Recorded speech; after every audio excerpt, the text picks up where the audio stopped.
Anak! Bumili ka nga doon ng toyo, yung maasim. Oo. Sige po, akin na po yung pera. Ito, ibalik mo yung sukle ha.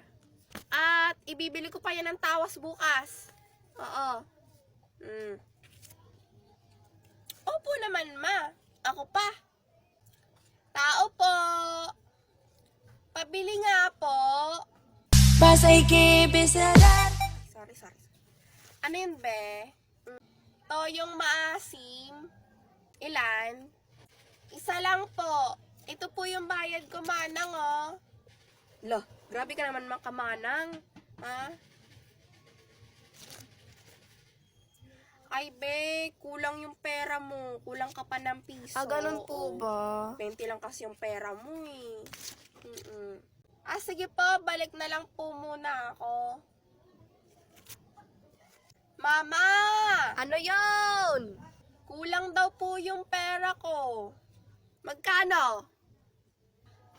Gawin mong 10 para sa'yo yung 9 pesos. Hindi naman yung malalaman eh. Mabuti kang bata. Sabihin mo yung totoo.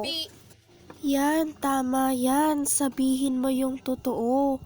Gawin mo yung tama. 7,000 piso po daw, ma. Ngek. Lah, sinobrahan niya pa talaga yung boss kong si Satanas, oh. I-book mo na nga yan, be, sa reservation sa hell kapag natsugi. Oo nga, ilalagay ko pa yan dun sa VIP.